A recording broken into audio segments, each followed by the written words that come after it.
পারুল smart English class 11 semester 1 English. আমরা বুঝতেই পারছি যে তোমাদের সেমিস্টার 1-এর ইংরেজি নিয়ে তোমরা অনেকেই বিভিন্ন রকম দ্বিধাদ্বন্দ্বের মধ্যে আছো, কোন বইটা তোমাদের জন্য সেরা হবে। এখন বাজারে বিভিন্ন বই বেরিয়ে গিয়েছে, সেখানে আমরা দেখতে পাচ্ছি পারুলের স্মার্ট ইংলিশ বইটা ডক্টর পিসি ধরের লেখা এবং পিকে রয় যৌথভাবে লেখা। এখন এই বইটা আমি বলছি তোমরা সবাই এই বইটা কিনবে। আমি যতগুলো বই দেখেছি তার মধ্যে এই বইটা আমার সবচেয়ে বেশি পছন্দ হয়েছে। তার পিছনে বেশ কিছু স্ট্রং রিজন আছে। দেখো, এই বইটা আমাকে দিয়ে গিয়েছে, আমি এর আগেও বেশ কয়েকটা কোম্পানির আমি বই দেখেছি। 16/4/2024 সালে তোমাদের পর্ষদ থেকে যে বার্তাটা, যে নোটিফিকেশনটা দিয়ে জানানো হয়েছিল যে 7 ডিফারেন্ট টাইপস অফ এমসিকিউ প্রশ্ন হবে তোমাদের এক্সামে, ঠিক তেমনভাবেই এই বইটা লেখা হয়েছে। আমি পেজগুলো তোমাদের উল্টে পাল্টে দেখাই, পুরো রঙিন এবং পেজ কোয়ালিটিগুলো ভালো। প্রথমত এই গল্পে দেখো, অ্যাস্ট্রোলজার ডে, এই গল্পটা আমি তোমাদেরকে পড়িয়েছি। এখানে কি আছে, অ্যাস্ট্রোলজার ডে এই গল্পটা নিয়ে এই যে রাইটার সে সম্পর্কে একটা ইন্ট্রোডাকশন এখানে দিয়েছে, ঠিক আছে। আচ্ছা, ঠিক তারপরে দেখো দিয়েছে রাইটার্স প্রোফাইল।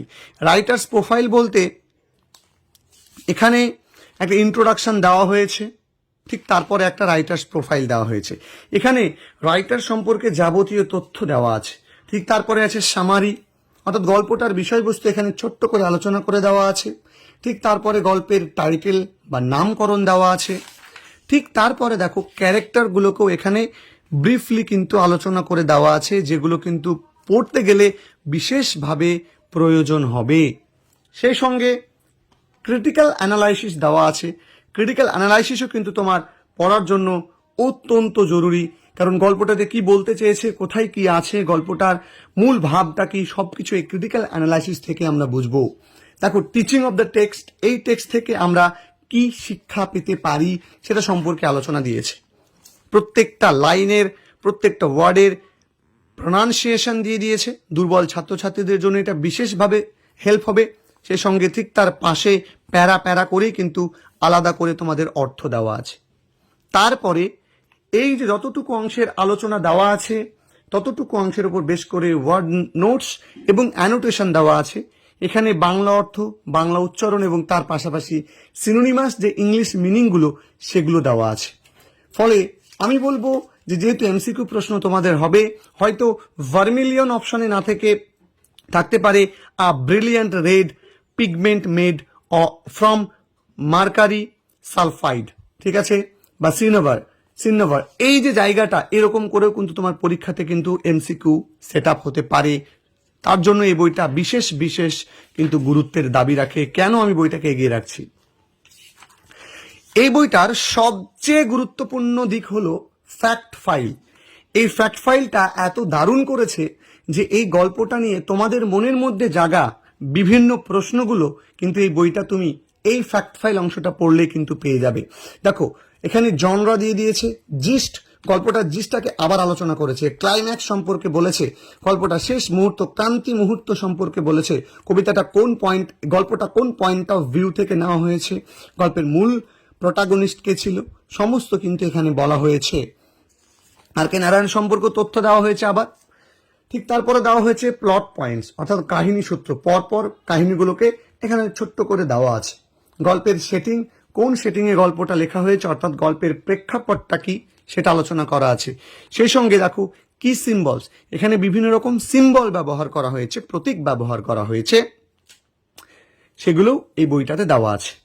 সেই সঙ্গে দেখো কি থিমস, এই গল্পটার মূল থিম কি, এই গল্পটা কোন বিষয়বস্তুর উপরে গুরুত্ব দেওয়া হয়েছে বা কোন বিষয়বস্তু এখানে প্রকাশ পেয়েছে গল্পটার, সেইটা কিন্তু এখানে দিয়ে দিয়েছে।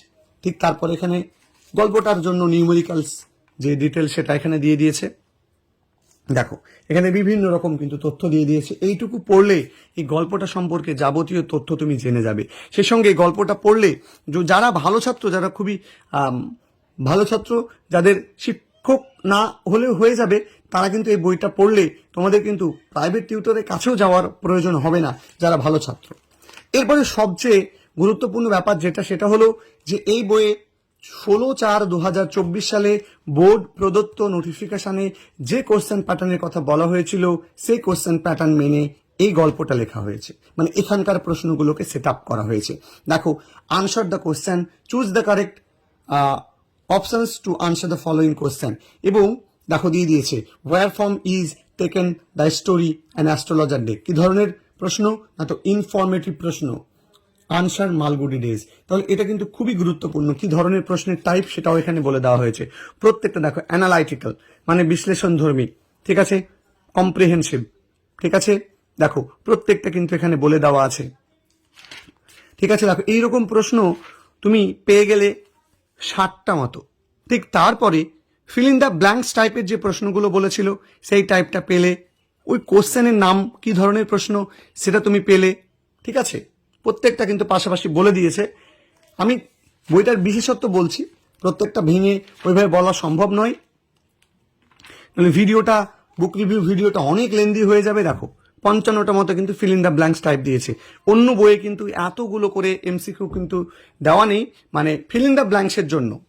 তারপরে দেখো কলাম ম্যাচিং, যেটা খুব গুরুত্বপূর্ণ। বিভিন্ন বইয়ে কলাম ম্যাচিংগুলো খুব যে বেশি করে দিয়েছে তা নয়, এখানে 5টা মতো কলাম ম্যাচিং দিয়েছে, কারণ 1টা বা 2টো প্রশ্নই তোমাদের পরীক্ষাতে সেটা হবে। তুমি এই প্রশ্নগুলো করলে বুঝে যাবে কি টাইপের প্রশ্ন হতে পারে। অ্যাসারশন রিজন বা অ্যাসারশন রিজন টাইপের যে প্রশ্নগুলো, এগুলোও কিন্তু এখানে খুব গুরুত্বপূর্ণভাবে দিয়ে দিয়েছে।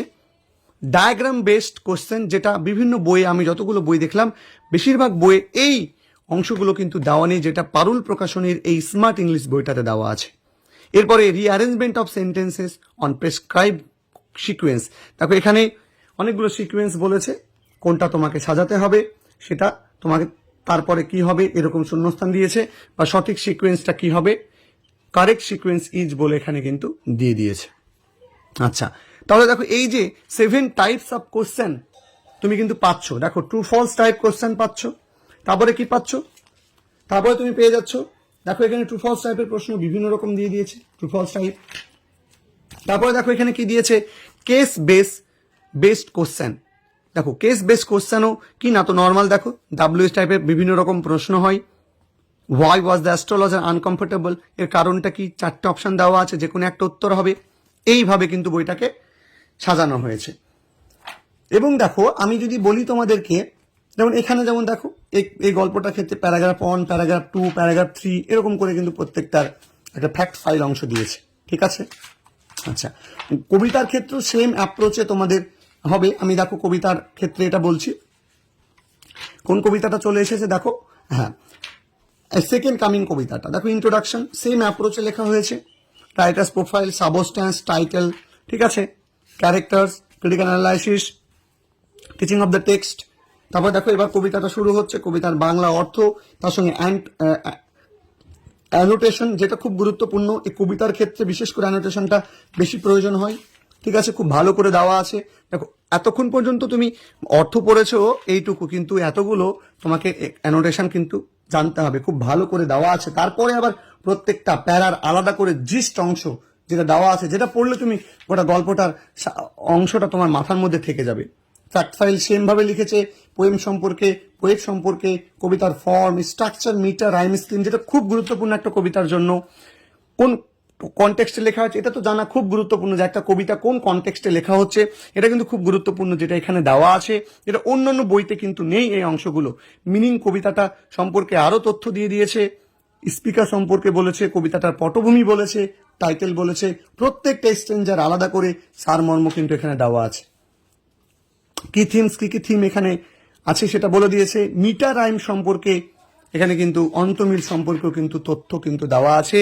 ফলে কবিতাটার খুঁটিনাটি বিষয়গুলোকে একদম পুরোপুরিভাবে তুলে ধরা হয়েছে বইটার মধ্যে। আমি কোনো রকম জায়গাতে কোনো ত্রুটি পাইনি। দেখো প্রত্যেকটা বইয়ের মধ্যে কিছু কম কিছু বেশি থাকবে, এটা বাস্তব, কিন্তু এই বইটা আমি দেখেছি তুলনামূলকভাবে খুব ভালো এবং কম্প্যাক্ট ভাবে প্রত্যেকটা অংশকে কিন্তু তুলে ধরা আছে। অর্থাৎ একটা ভালো ছাত্রের জন্য যেমন বইটা গুরুত্বপূর্ণ, ঠিক তেমনভাবেই মিডিয়াম থেকে শুরু করে সমস্ত কোয়ালিটির ছাত্রদের জন্য এগুলো খুব গুরুত্বপূর্ণ। নাটকটা আমি আর দেখাচ্ছি না, সেম অ্যাপ্রোচ এগুলো নেওয়া হয়েছে। তুমি দোকানে যাও, দোকানে গিয়ে নিজে পেজ উল্টে দেখো, অন্য কোম্পানির বই বের করো, তাদের দোকানদারের কাছে চাও, সেগুলো দেখো, দেখার পরে পারুল প্রকাশনীটা দেখো, তুমি পার্থক্য নিজে বুঝে যাবে, তফাৎ দেখবে, নিজে বিচার করে কিনবে। আমি বলেছি বলেই নয়, আমি বলছি যে এটা আমার চোখে বেস্ট মনে হয়েছে, তুমি দেখো তোমার চোখেও বেস্ট লাগতে পারে, আর বেস্ট লাগলে অবশ্যই তুমি এই পারুল প্রকাশনী প্রকাশিত স্মার্ট ইংলিশ বইটাকে কিনে নিতে পারো। দেখো প্রত্যেকটা গ্রামারের ক্ষেত্রে বলি, গ্রামার সম্পর্কে একটা ব্রিফ লেকচার দেওয়া হয়েছে, ঠিক তারপরে প্রত্যেকটা টেক্সটকে বেশ করে কিন্তু এখানে প্রশ্ন দেওয়া হয়েছে। দেখো অ্যাস্ট্রোলজার ডে থেকে, ঠিক আছে, কম্পোজ আপন মিস্টার বিজ থেকে, প্রত্যেকটা টেক্সট থেকে। তাহলে কিন্তু বইটা আমি বলবো খুব খুব খুব দারুণ করেছে বইটা। সেই সঙ্গে একটা মডেল কোশ্চেন পেপার তোমাদেরকে দিয়েছে যে কেমন ধরনের প্রশ্ন বইটাতে হতে পারে, ঠিক আছে, কেমন প্রশ্ন সেট আপ হতে পারে। দেখো একদম পুরোপুরিভাবে ডায়াগ্রাম বেশ সমস্ত রকমের প্রশ্ন দিয়ে কিন্তু এটাকে সেট করা কিন্তু হয়েছে, ঠিক আছে। দেখো 40 মার্কের প্রশ্ন, 40টা প্রশ্ন কত সুন্দর করে সেকশন এ, সেকশন বি, সেকশন সি করে সাজিয়ে গুরুত্বপূর্ণ প্রশ্নগুলোকে নিয়ে একটা সেট তোমাদেরকে দেখিয়ে দিয়েছে। সেই সঙ্গে বইটাতে আনসিন কি নেই? অবশ্যই তোমাদের এই বইটাতে আনসিনও আছে। আনসিনের যে দু ধরনের টাইপের কথা বলা হয়েছিল, সেই 2 টাইপস অফ আনসিন তোমাদের এখানে কিন্তু দেখো দেওয়া আছে, আনসিন দেওয়া আছে, তারপরে সেখানে কিন্তু প্রশ্ন দেওয়া আছে। এটা টাইপ 1, ঠিক আছে, এখানে ডায়াগ্রাম থাকবে, বিভিন্ন তথ্য থাকবে, ঠিক আছে। দেখো টাইপ 2, কোন একটা ব্যক্তি বা কোন একটা কিছু সম্পর্কে লেখা থাকবে। দেখো এই দুটো টাইপের কিন্তু আছে। তো আমি বলবো বইটা নিঃসন্দেহে ভালো। পারুল স্মার্ট ইংলিশ কেন ভালো, কি জন্য কিনবে, কোন কোন দিকগুলো অন্যদের থেকে এগিয়ে আছে, সমস্ত কিছু বললাম। আশা করবো তোমরা দোকানে গিয়ে বইটা পেজ উল্টেই তফাৎ বুঝতে পারবে এবং বইটাকে তোমরা নিজের এবছর পড়ার জন্য বইটাকে পারচেজ করবে। দেখা হবে তোমাদের সঙ্গে পরবর্তী অন্য কোনো বুক রিভিউ ভিডিওতে। ততক্ষণ পর্যন্ত প্রত্যেকে ভালো থাকবে, সুস্থ থাকবে, সুন্দর থাকবে।